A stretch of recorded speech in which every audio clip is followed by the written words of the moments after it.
Let's get into cutting glass. And I'm going to explain just for a few moments the theory of cutting glass. And I'm going to use this fancy overhead here. There are four factors that go into what constitutes a good or a bad score. Four variables that go into this. And it's real easy to remember. Angle, speed, diameter, force. Four things. And I say it in that order because if you've ever used a keyboard, you put your hand down, and this is when I took typing class in the 1980s. ASDF is the home position of your left hand. ASDF, angle, speed, diameter, force. So that's just an easy way to remember. So what's the deal with the angle? What I mean is normally our, probably it's better to see this.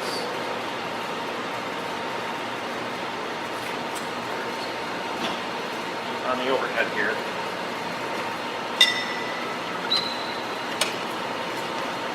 Angle. What I'm talking about here is the included angle of the cutting wheel itself. How sharp is it, or how blunt is it? Okay. Angle. So right here we can run between, I've seen them as low as 90 degrees, and I've seen them as high as, 180, or not 180, but like 160 degrees, about as big as I've seen it. Normally in residential glass fabrication, you're going to hover between 130 to 150-ish, somewhere in there. And we'll get into that in just a little bit. Speed equals force. Faster you go, less force you need. Diameter.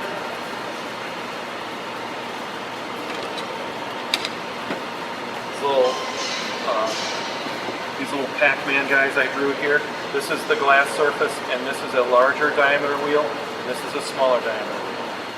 A larger diameter wheel has more surface contact or penetration into the glass, and thus a larger diameter wheel is going to need more force to get the desired fissure depth. What I mean by fissure depth is I need this cutting wheel to penetrate into the glass somewhere around maybe like, don't quote me, but maybe around 10% of the glass thickness, somewhere in that area. So for a smaller diameter wheel, it's a sharper bite into the glass, and I need less force. A couple of pros and cons to this. A smaller diameter wheel for the same linear distance has a lot more revolutions. It's going to wear faster.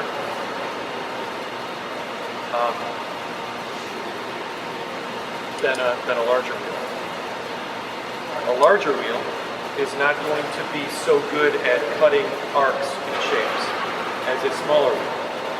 A smaller diameter wheel is going to go around a tight radius much better. So if you're making something with a 2-inch or a small radius, a large diameter wheel is going to like plow as it goes around and make that turn. So if you're cutting all straights, a larger wheel is better. If you're doing a lot of tight arcs, making those type of IGs, a smaller is better. So that's the difference. And you have to, and if you do a little bit of both, maybe something in between will work for you. And force. Angle, speed, diameter, force. You want to use as little force as possible to achieve proper fissure depth as possible.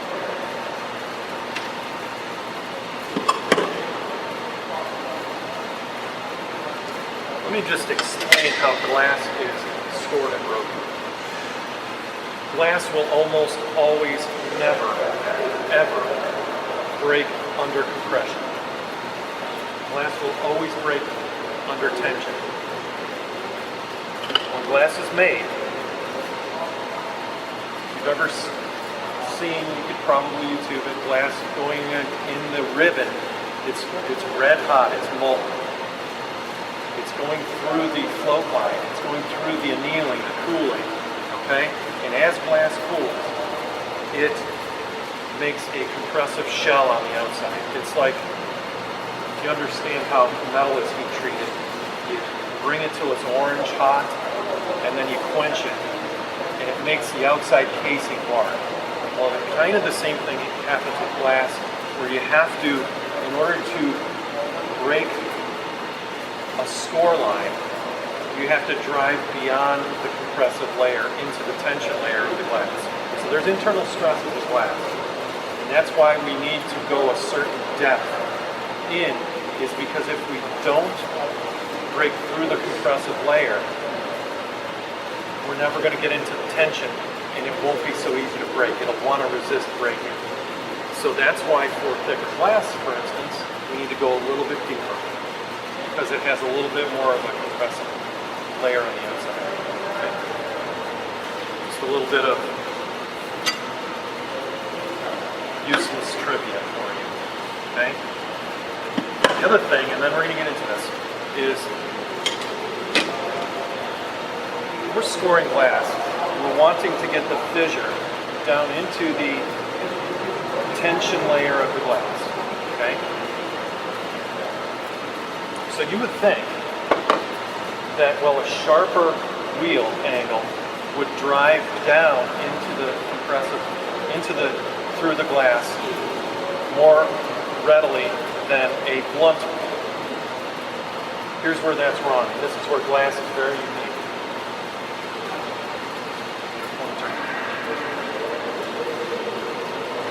The energy that is generated during the scoring process primarily reflects at a 90-degree angle to the angle of the surface of the cutting blade. So if I have a sharp angle, here I have demonstrated 120 degrees, it's a little bit exaggerated, versus 145, what happens is the energy and the stress is reflected closer to the surface for a sharper wheel than for a blunt wheel. This is why if you press too hard or if you use too sharp of a wheel, you get what's called a hot cut. And it slivers and it pops and it makes noise. And I'm going to demonstrate that for you right now. I'm going to take a piece of glass. I'm going to put it up on this overhead. I'm going to make a few cuts. And I'm also going to do something. So I'm going to make a few scores with a hot or a very sharp wheel. This is 127 degree wheel.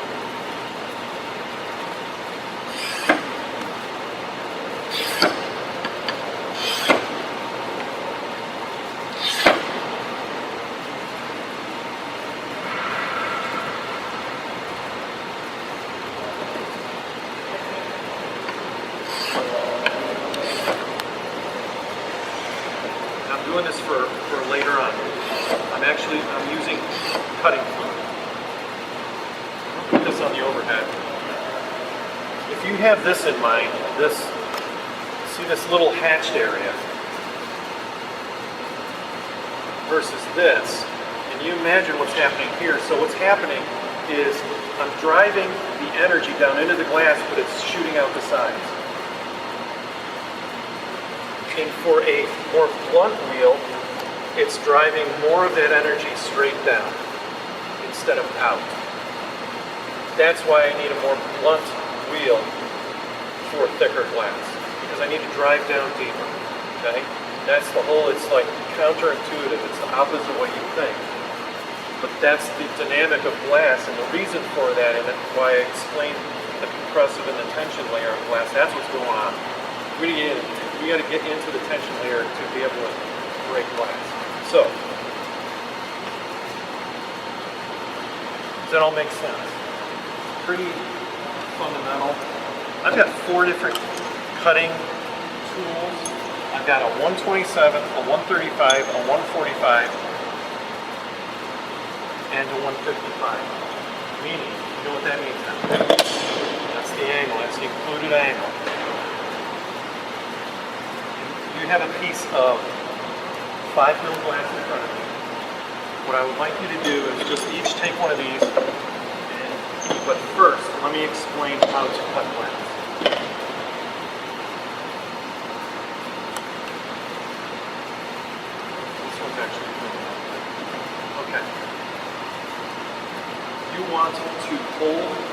tool, the professionals say hold it like this, between your first two fingers. I can't do that. I hold it like a pencil. What that does is that makes it vulnerable to tilting. So if I tilt the tool, what have I done to the angle? I've made it sharp and blunt on the same one. So you want to make sure that you're completely vertical. It's very important. You want to start close. You never want to start off the glass and on. You just made a defect. You want to start very close to the edge of the glass. Go with consistent speed and pressure or force down. Have the tool as, see how the tool has an angle on it? You don't want to be like this. You want to be like this. You want to be at about a 45-degree angle. And you want to run all the way up the glass. You don't want to stop short. This is why we have a bit of carpeting right here. So watch what I'm doing. Okay? I run right off into the glass. Okay? And what I want you to do is 2 or 3 or 4 cuts. So the red one is 127. Yellow is 135. Charlie. Green one is 145, and purple is 155. So I want you to just start at the top and go to the bottom and make a few scores.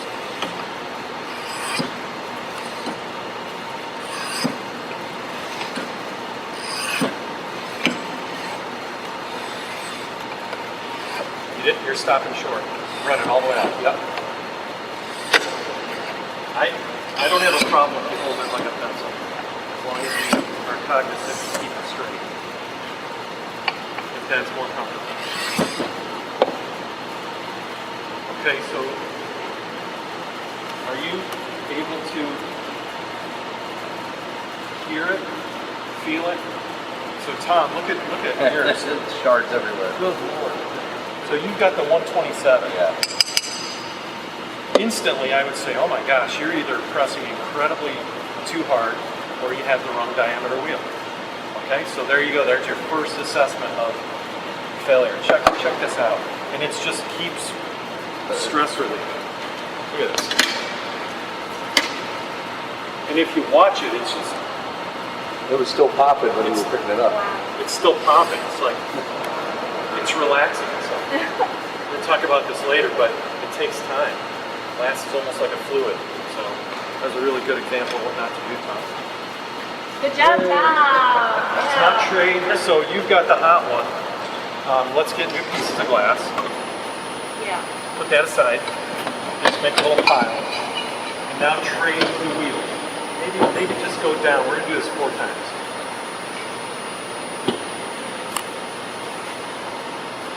And just make some scores and understand what you had and what you have now.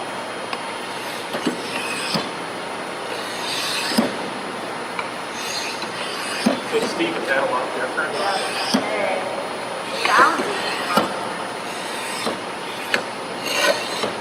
Try to get you close to the edge on that one.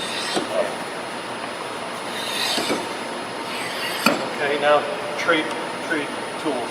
Move it down. Bring it on down.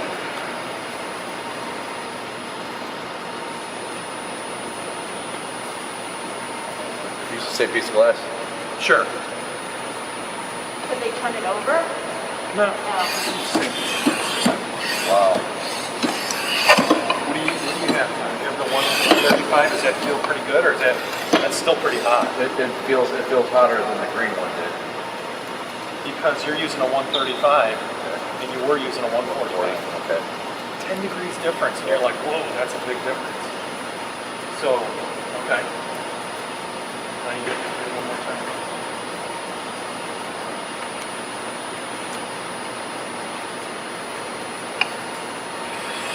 Oh.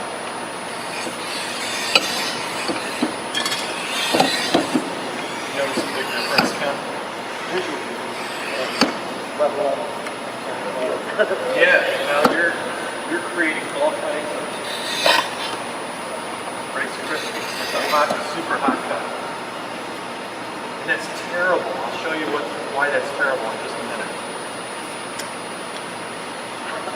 That is going to relate to incredibly bad edge quality, breakout quality.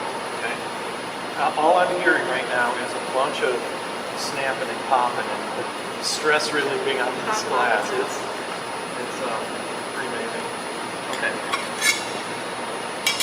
So now take your glass, put it on the side again.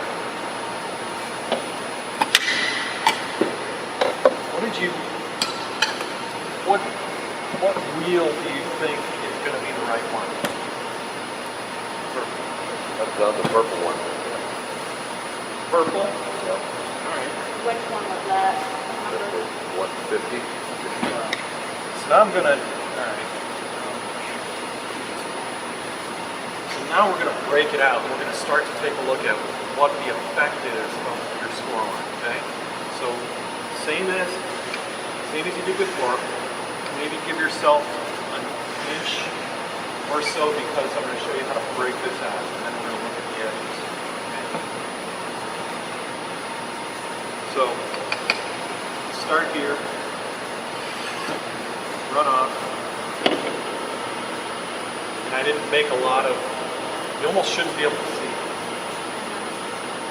Now I'm going to take my fingers, curl them around like this, like fonts. Make a fulcrum out of my fingers and then peel the glass. Okay? So I'm going to start here, put that score line in tension and get it to run to the end. I'm not going to see this a lot. Go here and go. Alright? That's terrible. You don't ever want to edge break like that. You want to run that score from one side to the other. The way you do that is and this is why you need to run this off the edge, is because you need a starting point. If you stop short, you'll never get that to run. So I've just done that. It didn't take a lot. So let's see if you guys can do that.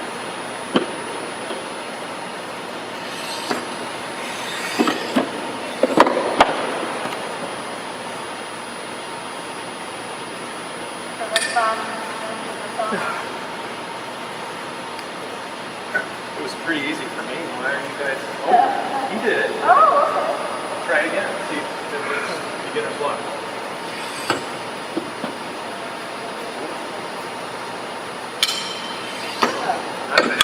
There we go.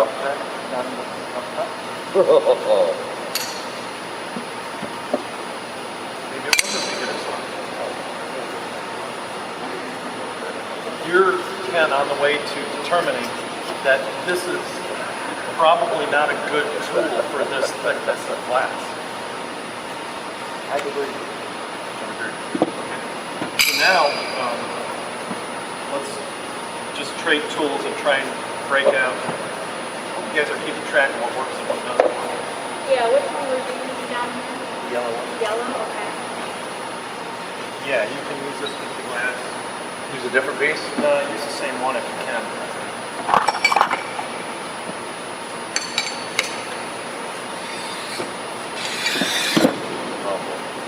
Oh boy, it sounds terrible, doesn't it? Like a cat scratching a chalkboard. Okay, I wasn't the only one. No.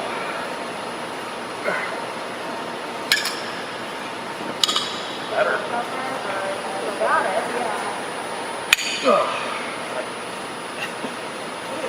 If you've got a grunt when you're breaking out a piece of residential glass, Yes. you know something wrong. No, yeah. All right, try another piece, or move it on down the line.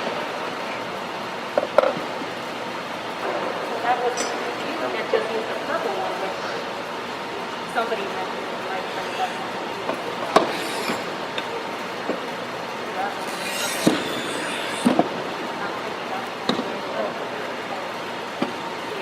Ah! No. Nope. All right, let me give you a pro tip.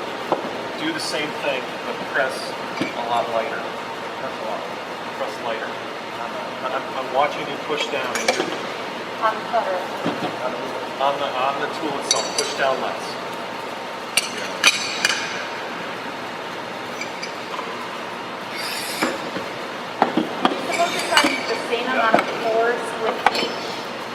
cutting tool? Okay. You see all this on that chain?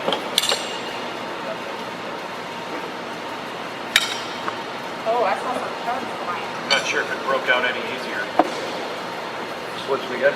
Yeah. How'd that red one go? Not well. Terrible.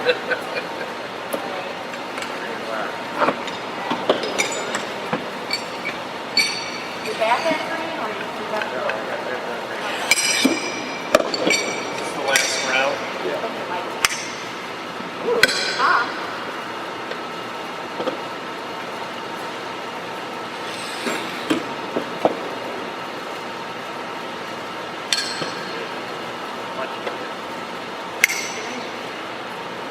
Green's better than purple. Green's the winner. What's green? 145. You didn't have to press hard. You didn't make a lot of chalk. It's not a hot cut and it broke easy. So now, interesting. Would you guys say that the red one was terrible? Yes. I would agree. Would you say the purple one was good or bad? Good. Purple was the first. Sounded better than. So now, this was a purple one, Kevin. So now, be careful to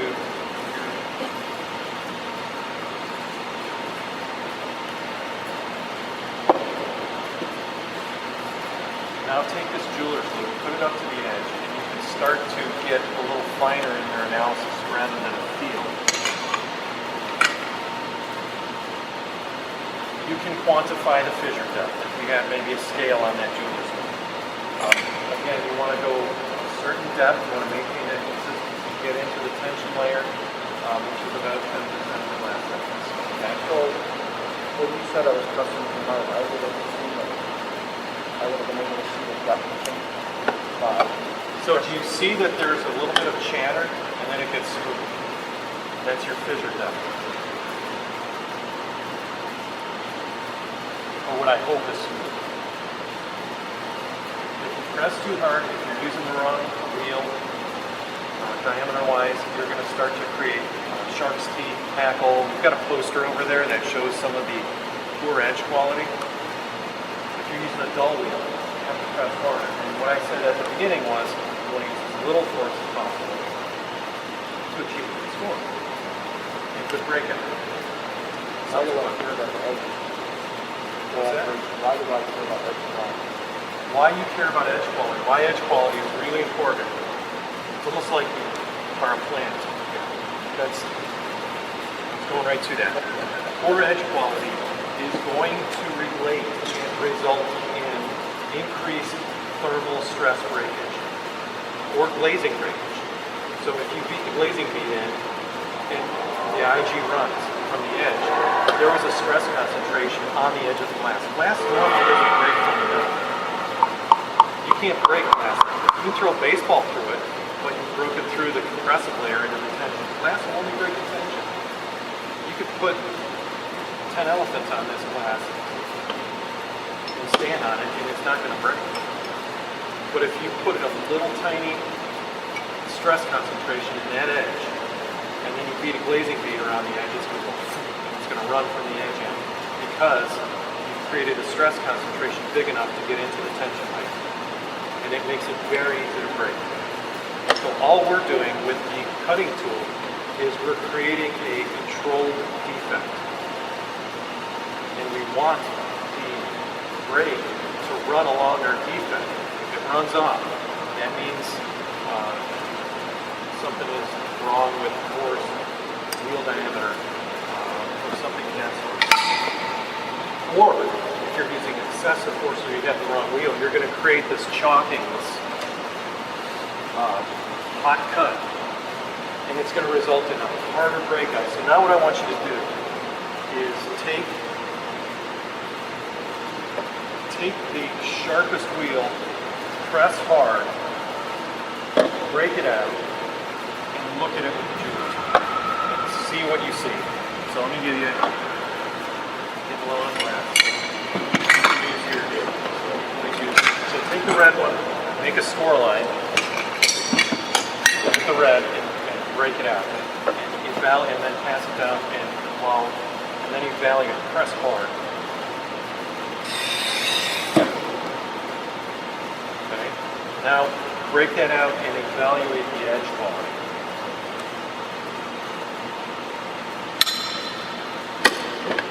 I went too far the other way.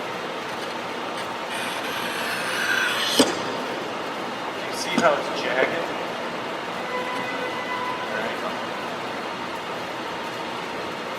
So you're using the wrong wheel. This.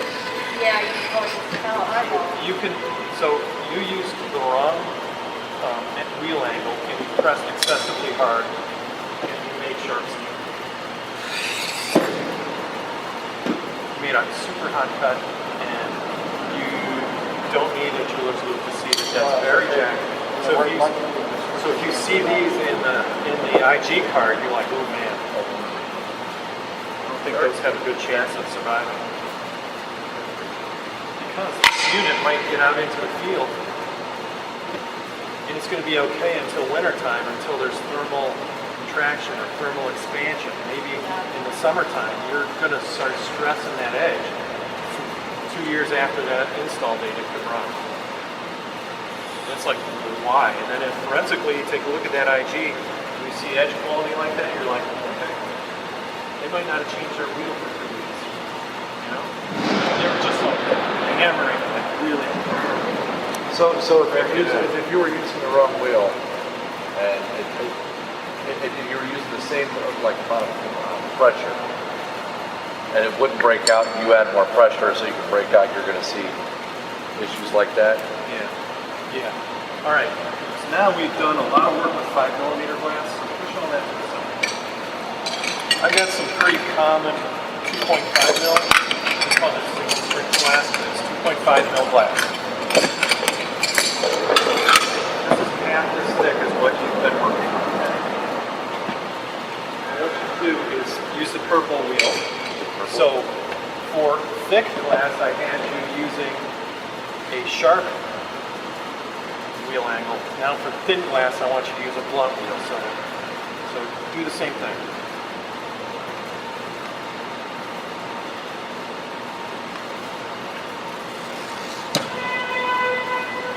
Like what gives? See if you can break that out. I bet you can.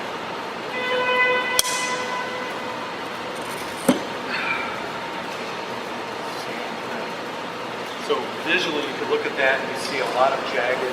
It's not very smooth, is it? Oh, It's awful. It's terrible. I could tell by listening to Yeah, that it's bad. All right, so now take the. Look what you did. Broke it. Steve, what you did is you slowed down at the end. That had nothing to do with the tool, but you want to run it off nice and quick.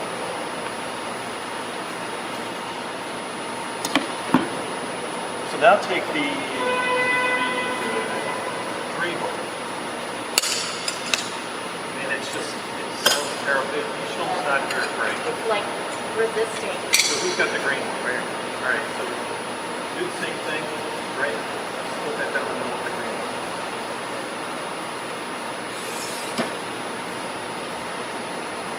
See how that's a little bit white? I might challenge that here. Whoa. Whoa! Like, Whoa.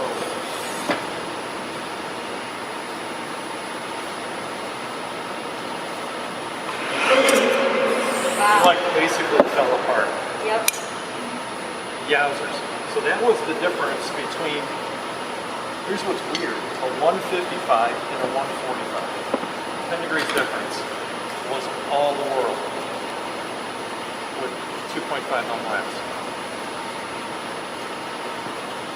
I might like to say that a 138 or 140 might even be better, but if you're processing 2.5 and 3 and 4 mil on the same thing, 130 or 145 is pretty good. Usually where I start on the brass cutting machine with a 145, and if for whatever reason it's not happy, I might go down or up from there. So,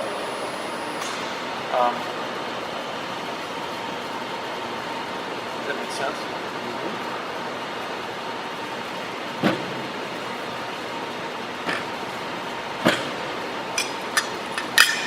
Anybody want to practice a little bit? Like, okay, 145 is pretty good. What about 130? 145 is the green, right? 145 is green. Yellow's the 135? Yeah. And maybe once you do that, that broke out nice, but you see the little slivers? Kind of made a hot cut. So if you were doing that again, I would hit it lighter, press lighter. Was that with the 145 pound? No, that was with the 150. I didn't Yeah. press as hard. Yeah, 135 isn't bad. That looked pretty good, Charlie, because I don't see chalk in it. I don't know if it was as good as 145. It might be.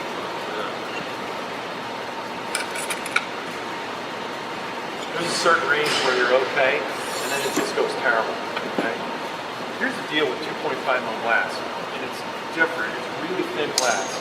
And when I said it goes through the float line, it doesn't take as long for it to cool or anneal, cool down, as it does for thicker glass. So 2.5 mil glass cools quicker, it quenches quicker, and thus it more quickly builds a thicker compressive layer than 3 mil, 4 mil, 5 mil. So that's why 2.5 mil might be good to use the same wheel diameter as a 3 mil. But then you get into 4 and 5 mil and you start to get into, hey, this is getting a little bit bad. So 2.5 mil has a relatively thicker compressive layer than 3 mil, proportionally to the thickness of the glass, okay? Because it's thinner and it doesn't have so much of a heat sink to hold the heat, so it cools down a little bit quicker. So that's some of the, like, why is 2.5 work just as good as 3 with the same wheel? Because it's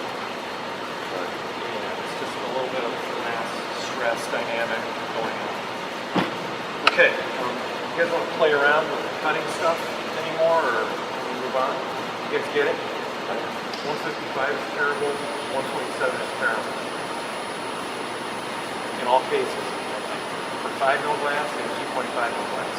So, without even a machine, you can start to understand what would be a good baseline or a starting point. Okay? And you could do things like, if you wanted to understand, there's optical comparators, there's all kinds of tools. If you wanted to understand, well, okay, they'll set 10% of the thickness. You could make a score line, then flip it over,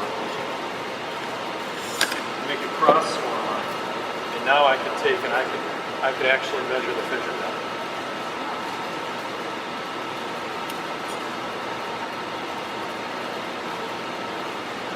This is really difficult to see, but there's no way.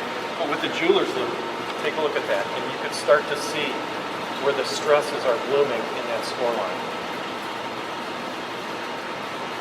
Be careful, because it's going to want to break. Yeah. But you can see a little balloon. Oh, yep. Around that.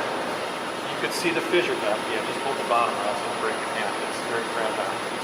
So you could see the fissure depth. You can measure that and say, all right, did I go too far? I pressed too hard. It's going to crush it. This is something you can't do on a machine. You can't check that, but you can definitely look at the edge on an optical comparator or with the jeweler to get a good idea of how deep you're penetrating. Right? force-wise, you want to be like, if you're more than, like for this glass, single strength glass, if you're more than like 8 pounds or 6 pounds, you're pushing too hard. Right? You're using the wrong wheel or you're pushing too hard. Okay? And then it goes up from there. So the thicker glass, you need 15, 20 pounds of force, maybe a little bit more for the really thick stuff. And then you get into the really thick stuff, and you might need brake assist. So clamp or pliers, like tile cutters, where they've got the tile breakers, where they've got the bead, where you need to, you need to put that edge in the stress. But on the 3/4 and plate glass, sometimes need clamps and tools to break that. But for what we're doing with residential and IG, typically that's the case. Interesting, eh? So the last thing I want to cover with you guys, I got a few more things, but the importance of cutting fluid. What's the deal with cutting fluid? Everything we've done, you can hear and see chalkiness, hot cuts, blooming. Cutting fluid does two things, primarily. Number one, it lubricates the axle and the wheel, and it probably by a factor of 90+% increases the wheel life. If you're running dry, expect to change your wheels very frequently. So it basically is a lubrication for the mechanics of all the friction and everything that's going on. The second thing it does, most importantly, is it pushes cutting fluid into the fissure depth, into the fissure, and prevents the glass from healing. And by healing, I mean if you store glass and you run it out on the breakout table, you let it sit there for over lunch or overnight, and you come back in the morning, you will not be able to break that piece of glass. So the stresses that you see here, all of this hot cuts are stresses that were not able to be held into the glass. They release themselves between the compressive and the tension layer of the glass. They just pop. But ideally, we want to hold those stresses in the glass, in the fissure, such that when it comes out onto the breakout table, it breaks very cleanly and nicely.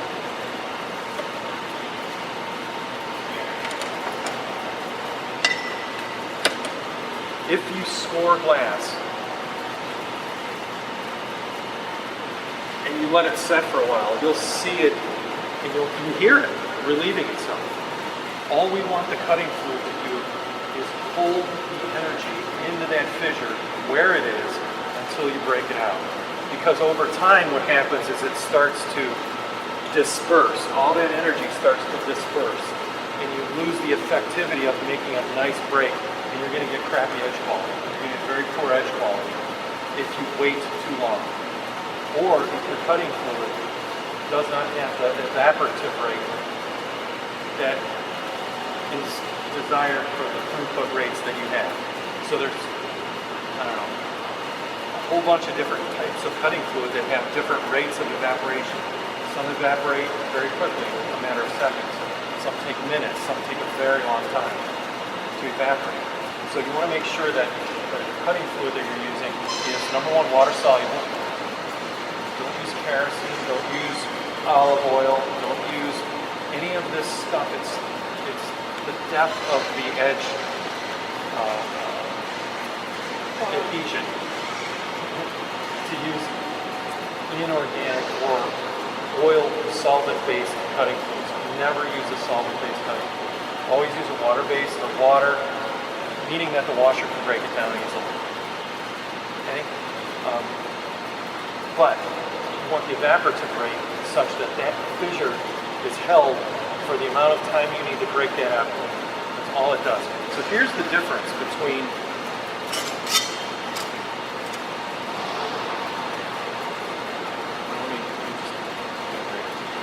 these four scores on this side were done dry. I dipped my tool into the cutting fluid and did these for you. See the difference? It held the stress long enough where it didn't flake out. So it basically masks the hot cut. So all cutting fluid does is make a good cut perfect. It makes a cut, improves cut quality or breakout quality. It doesn't tell you whether or it shouldn't be used to mask improper setup or improper selection of the wheel. But it does hold those stresses. It's very important. So basically imagine the crater. There's a V being put in the glass. We're just filling that. We're pushing it hydraulically, the cutting fluid into there. And we're holding it from rebounding. Healing, I call it. Okay? So that's what's going on here, is we held that score. We held those stresses. And that's the most important thing that cutting fluid can do. When you're using cutting fluid, not if you're using cutting fluid, you only want as little as possible to be used on adjacent to the score line. You only want 1 or 2 millimeter of fluid to be beyond the edge of the score line. So let me show you the score line.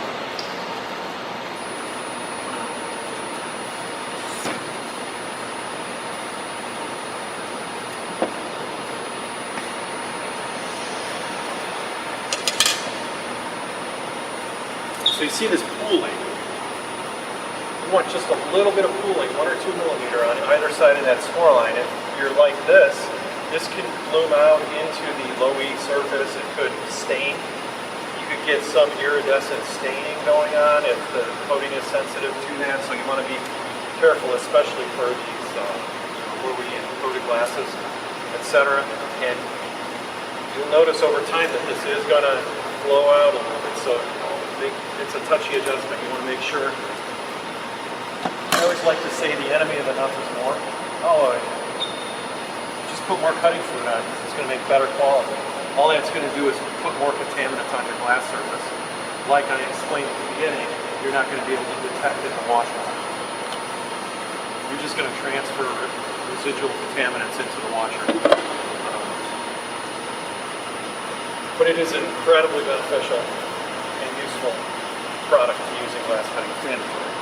And there are a lot of wrong materials to use. Make sure you're using the right material. Okay. The only other thing I wanted to mention was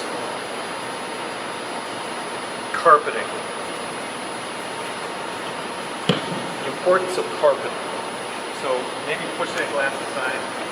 And once you do that, don't touch the glass anymore, but take your gloves out.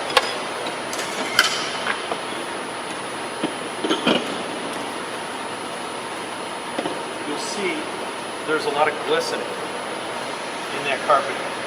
That's glass that if it becomes trapped or embedded into the carpeting can scratch glass as it's floated or transferred along.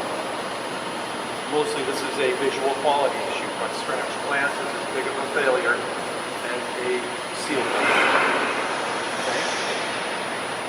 So how do you get rid of these glass shards? If the carpet is piled or it's like a looser weave, there'll be more chance for fragments and shards to stick in that can't be vacuumed out. I never recommend blowing it with an air gun because it just blows slivers of particles all over the place, and that's dangerous. So always vacuum up your table.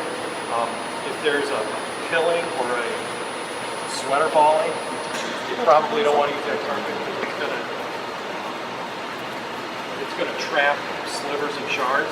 Okay.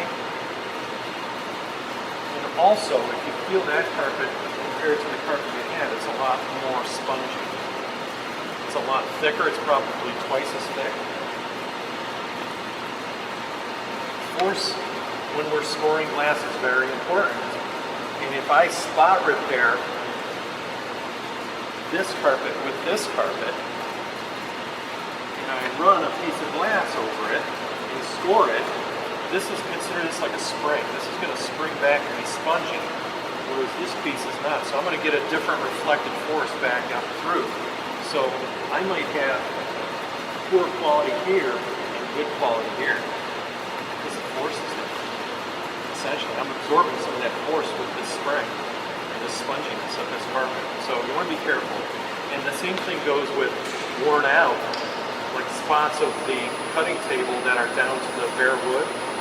It's not bad. I mean, it could scratch glass, but it's different than the carpeted areas from a downforce standpoint of the cutting. So be careful with that. So replacing a carpet is, you want to do it, you want to replace it with the same thing, not different carpet. So, any questions? Let's washing, let's cutting. Great job. I have. Okay, I got a question. When you're setting up your cutting glass and your cutting table is not cutting properly, you're trying to determine whether it's your wrong wheel, force, whatever other factors. Is it best to do that running it dry first, or should you still put cutting oil on? If you're saying cutting oil could mask the problem. You're gonna see your issue more prevalently without cutting fluid. So if you're trying to root cause something, I'd recommend turning the cutting fluid on. Okay. Figure out what's going on, and you're probably gonna wreck that cutting wheel. So, but you could diagnose if you've got a bent tool post or something is, something else is wrong. Bent tool post. A bent tool post can do a lot of strange things. It can make a wavy cut or an oscillatory thing. There's always a caster. When you're scoring, you're always trailing. It's like the wheel on a shopping cart. It's trailing by a little bit, and because if you're straight up and down, it would want to plow. So there's always a little bit of follow in the cutting wheel by design. And if it's kind of bent one way or the other, you've always had a shopping cart. That's usually an indicator of a bent tool post, because it's wanting to bias one way and then overcorrect and you'll get a resonance. So there's always a caster effect in all everybody's cutting table has a little bit of a trail, maybe a 16th of an inch or 2 millimeter or so. It trails the spindle, and it prevents, if it were straight up and down, you would get more of a plowing effect. There's no compliance or forgiveness. It's like a little bit of a following sponge. It lets it find its own course. But if it's dug in one way, it's like an ice skate blade. It'll want to dig in and follow that and run away, and then it won't let it, and it'll come back. So, and you'll notice that dry. You'll notice a wavy cut. You'll notice that it's hot on one side and not the other. So, yeah, you'll get an indication that you have bent tool post, or that your wheel is in parallel with the glass. So when people are involved in all the way, there's no way around how to